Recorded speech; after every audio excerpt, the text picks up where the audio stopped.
Bismillahirrahmanirrahim. Assalamualaikum warahmatullahi wabarakatuh. Perkenalkan, saya dari mahasiswa Universitas Linggabuana PGRI Sukabumi, Fakultas Sosial dan Ekonomi, Prodi Akuntansi. Video ini dibuat dengan tujuan untuk menyelesaikan tugas mata kuliah Teori Ekonomi Makro dengan dosen pengampu Bapak Rizal Zailani, SEMM. Sebelum ke pembahasannya, izinkan saya perkenalan terlebih dahulu. Saya Wisnu Saputra dengan NIM 10 12 360. Langsung aja ke pembahasannya. Baik teman-teman, di sini ada 3 poin penting menurut pandangan Keynes ya teman-teman. Yang pertama itu, sebelum Keynes, ekonomi klasik percaya pasar selalu mencapai keseimbangan sendiri, atau bisa disebut hukum Say. Bisa juga dalam bahasa Inggrisnya supply kritis is on demand. Yang keduanya teman-teman, krisis besar tahun 1930-an menunjukkan bahwa pasar tidak selalu efisien, melainkan pengangguran massal dapat terjadi. Yang ketiganya, Keynes menekankan peran pemerintah agregat atau bisa sebut AD sebagai penentu utama output dan keseimbangan kerja. Nah, di sini dalam pandangan Keynes ini, Keynes menolak asumsi klasik bahwa penawaran otomatis menciptakan permintaan. Ia menegaskan bahwa ketika permintaan agregat itu rendah, outputnya dan lapangan kerja juga menurun. Oleh karena itu, investasi pemerintah melalui kebijakan fiskal menjadi penting untuk memulihkan keseimbangan. Next ya teman-teman. Nah, di sini ada konsep dasar pasar barang. Apa sih ciri dan komponen utamanya menurut Keynes? Ini yang pertama, ada 4 poin penting ya menurut pandangan Keynes. Di sini pasar barang, yang pertama, pasar barang menganalisis hubungan antara pengeluaran agregat bisa disebut AE dan pendapatan nasional bisa disebut Y. Yang keduanya, keseimbangan tercapai ketika, nah di sini ada rumus ya, Y sama dengan AE sama dengan C ditambah I ditambah G. Lalu ketika AE lebih besar dari Y, produksinya itu melebih, lalu outputnya menurun. Nah, di sini kebalikannya, ketika AE lebih rendah dari Y, permintaannya melebih, lalu outputnya naik.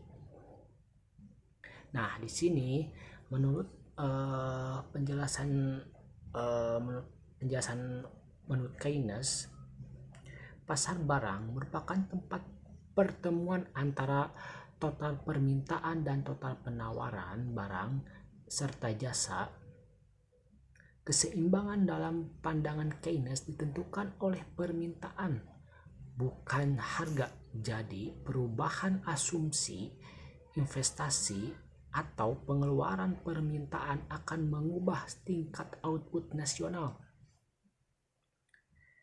Nah, itu ya teman-teman, konsep dasar pasar barangnya. Lalu next. Nah, di sini ada fungsi konsumsi atau bisa disebut C. Nah, di sini ada rumus lagi ya teman-teman ya. Di C sama dengan C0 ditambah CYD. C0 ialah konsumsi otonom atau bisa disebut tidak tergantung pendapatan. Nah, di sini ada C. C-nya adalah margin propensity to consume atau bisa disingkat MPC. Nah, di sini ada YD. Nah, di sini ada YD ialah pendapatan disposable atau bisa di rumusnya Y dikurangi T. Nah, di sini menurut Keynes berpendapat bahwa konsumsi meningkat seiring peningkatan pendapatan, tetapi tidak sebesar peningkatan pendapatan itu sendiri. Artinya, sebagian pendapatan selalu ditabung. Nah, di sini ada konsep MPC itu penting untuk memahami efek pengganda dalam ekonomi. Next ya teman. Nah, selanjutnya di sini ada fungsi tabungan atau bisa disebut S. Nah, di sini ada rumus S sama dengan min C0 ditambah 1 dikurangi C YD. Saat pendapatan rendah, tabungan bisa negatif, artinya masyarakat berutang. Lalu hubungan antara S dan Y bersifat positif. Artinya, menurut pandangan Keynes, fungsi tabungan di dalam Keynes ini merupakan cerminan dari perilaku konsumsi. Ketika pendapatan meningkat, proporsinya tabungan meningkat lebih cepat daripada konsumsi. Hubungan antara konsumsi dan tabungan bersifat komplementer. Setiap tambahan pendapatan akan dibagi antara konsumsi dan tabungan. Next. Nah, di sini ada investasi dalam model Keynes. Nah, ada sifat dan determinan investasi. Yang pertama itu ialah bersifat otonom. Artinya tidak tergantung pada pendapatan jangka pendek. Lalu ditentukan oleh ekspektasi keuntungan masa depan. Yang keduanya tingkat bunga atau bisa disebut R. Nah, jadi ada persamaan sederhana ya teman-teman. Sini I dikurangi I0 dalam analisis lanjut, I dikurangi I dalam kurung R, R-nya itu adalah tingkat bunga ya teman-teman. Lalu hubungan negatif antara investasi dan bunga. Lalu di sini investasi dalam model Keynes ini, Keynes melihat investasi sebagai komponen paling fluktuatif dalam pengeluaran agregat. Penurunan tingkat bunga dapat mendorong investasi, tetapi faktor kepercayaan pelaku usaha sering lebih menentukan. Menjelaskan mengapa kebijakan moneter kadang tidak efektif tanpa dukungan fiskal. Next, teman-teman. Lalu di sini ada kebijakan fiskal dan pasar barang. Ya, ada jenis kebijakannya yaitu ada dua ya teman-teman. Ada ekspansif, artinya meningkatkan G atau menurunkan T, lalu mendorong pertumbuhan output. Yang keduanya kontraktif atau menurunkan G atau menaikkan T, lalu mengendalikan inflasi. Nah, di sini kebijakan fiskal ini berperan dalam menstabilkan fluktuasi ekonomi. Dalam kerangka Keynes, pemerintah memiliki tanggung jawab aktif untuk mengolah permintaan agregat agar tidak terjadi pengangguran atau inflasi berlebihan. Nah, next.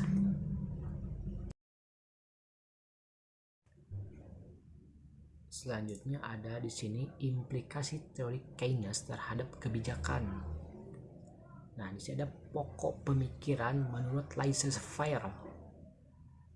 Ialah yang pertama, perekonomian tidak selalu berada di full employment. Lalu, harga dan upah bersifat kaku atau sticky. Yang terakhir, intervensi pemerintah diperlukan untuk menjaga stabilitas ekonomi. Nah, di sini Keynes menolak pandangan laissez-faire. Dalam situasi resesi, kebijakan fiskal ekspansif harus digunakan untuk menstimulasi permintaan agregat, karena mekanisme pasar tidak cukup cepat memulihkan keseimbangan.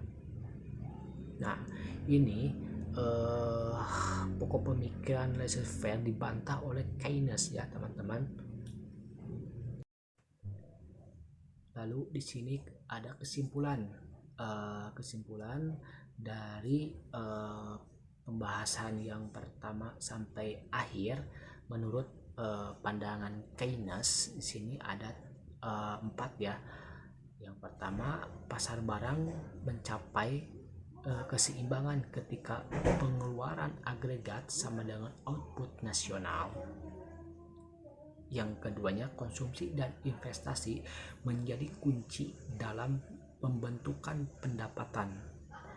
Lalu yang ketiganya, efek pengganda menjelaskan amplifikasi perubahan ekonomi. Lalu yang terakhir, kebijakan fiskal efektif mengatur permintaan agregat dan menghindari resesi. Nah, di sini pandangan Keynes memberikan dasar analisis modern terhadap siklus ekonomi. Fokus utamanya adalah menjaga stabilitas permintaan agregat, lalu melalui kebijakan publik, bukan hanya mengendalikan mekanisme pasar.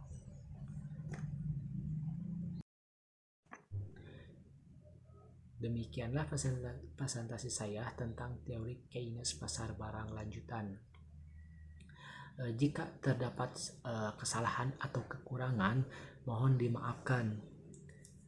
Semoga apa yang saya bahas bermanfaat khususnya bagi saya dan banyak orang. Terima kasih. Assalamualaikum warahmatullahi wabarakatuh.